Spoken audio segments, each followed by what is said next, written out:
જાય પગ ભાંગી ગયેલી તમને કોઈ જોવા મળે? નુકસાન મરી ગયા.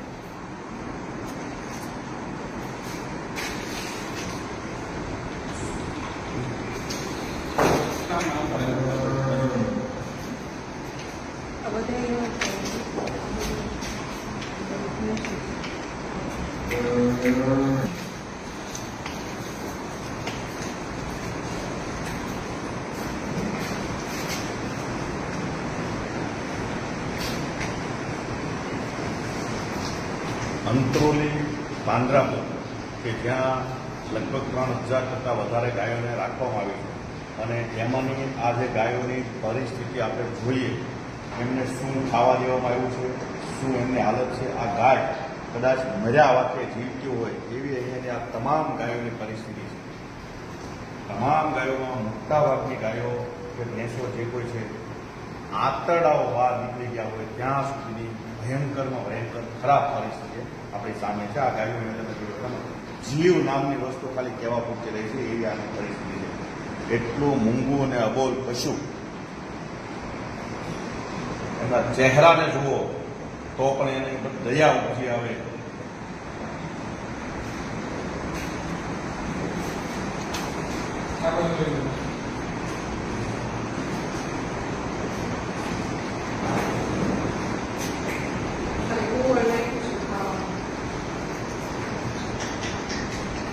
ગાયની હાલત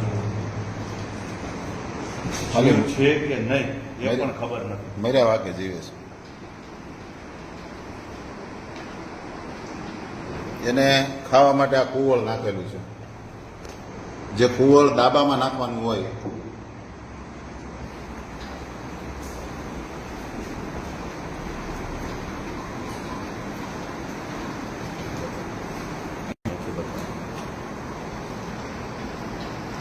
છાણ નથી, આ રોગ છે.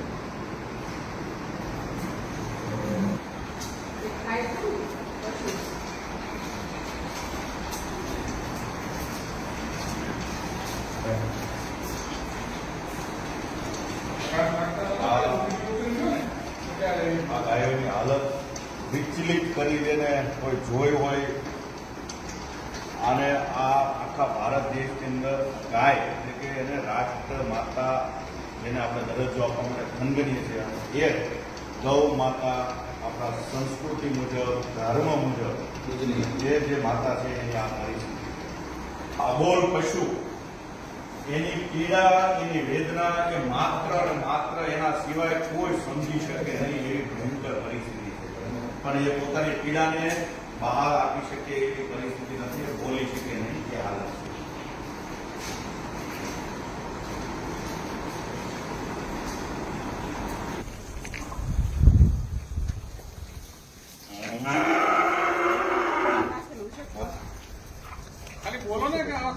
મોટા ભાગના આ જે ગાયોના વાછરડાઓ, એક વાછરડાને તમે જોશો એટલે એના આંતરડાઓ દેખાય છે, એના હાડ પિંજરો દેખાય છે. ટૂંકમાં એ પરિસ્થિતિ.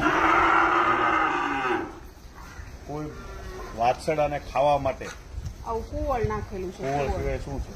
આ આપણે દેશમાં અને એનર્જી નથી, એની અંદર એનર્જી નથી. ગાયોને નીચે સૂકો કરવા માટે, આ કોરું કરવા માટે વાપરવાનું હોય. વાપરીએ આ જ ખાવાનું. અને આ ખાઈને આના આંતર નીકળી જાય, બે જાય એટલે આના ચામડાનો વેપાર કરવાનો. એ પણ અમે તમને પુરાવા જોવે છે, કે છે કે મારો કાનો આવ્યો, પણ કાનો નથી આવ્યો, પણ હવે ગોપાલ આવ્યો છે. કાનો નથી આવ્યો. કેટલા ભરી દીધા છે. અહીંયા ગેટ પાસે પહોંચ્યા, વાછરડાઓ તરત આપી એને એમ કે હવે કોઈક આવ્યું છે લેવા, બધા જ આપણી પાસે. આની શું પરિસ્થિતિ હશે તમે જુઓ. કેટલી વાછરડાઓ સીધા કંઈક ઉમ્મીદ સાથે આવ્યા છે. શું થાય એમાં? બધા જ વાછરડાઓ બહાર આવી ગયા. આ વાછરડાઓની હાલત જો, એક વાછરડાઓના હાર પિંજરો દેખાય, હાર પિંજરો. કોઈ દયા નામની વસ્તુ નથી. સરકાર શું આની ઉપર પગલાં લેતી છે, શું એમને આપતી છે? કેટલાય લોકો છે જે દાન આપે છે, લીલો ઘાસચારો પહોંચાડે છે, એટલે કદાચ આ જીવિત રહે, નકર આ જીવિત રહે એની પણ શું શ્યોરિટી છે?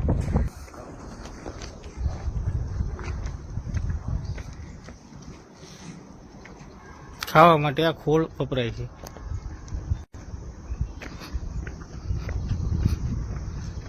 કોતરોલી પાંજરાપોળ કે જે ગુજરાત આયોગ ગૌસેયા અને એનો આખો રાજ્ય સરકારનું જે બોર્ડ છે એ બોર્ડમાંથી આખી આમાં અલગ અલગ પ્રકારની ગ્રાન્ટો આપીને આનું ડેવલપમેન્ટ થતું હોય છે અને રાજ્ય સરકારનો સીધો જ કંટ્રોલ આની પર હોય છે.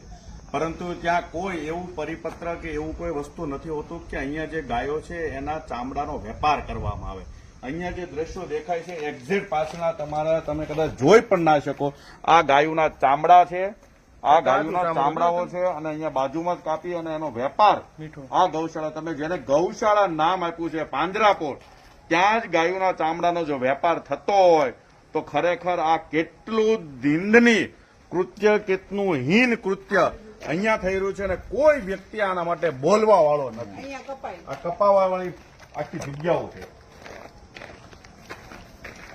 લોકો ગૌ માતાના નામે અહીંયા દાન આપે છે, ધોમ રૂપિયો આપે છે, ધોમ લીલો ઘાસચારો રોજ પહોંચાડે છે. પોતાના જન્મદિવસ નિમિત્તે, પોતાની વાર્ષિક તિથિઓ હોય, માતા પિતાની તિથિ હોય, ભાઈઓ બહેનો કે છોકરાઓની તિથિ હોય, ત્યારે પણ અહીંયા દાન આપી જાય છે. અહીંયા પોતાનો ઘાસચારો એમની સેવા માટે અર્પિત કરે છે અને એ જે સેવા પછી અહીંયા જે લોકો સંચાલન કરે છે એ સરકારમાં બેઠેલા હોય કે સરકારના મળતિયા હોય કે ભાજપ સાથે સંકળાયેલા લોકો હોય છે આમાં ઘણા ખરા, પરંતુ એ ગાય માતાના નામે કેટલું હીન કૃત્ય કરે છે.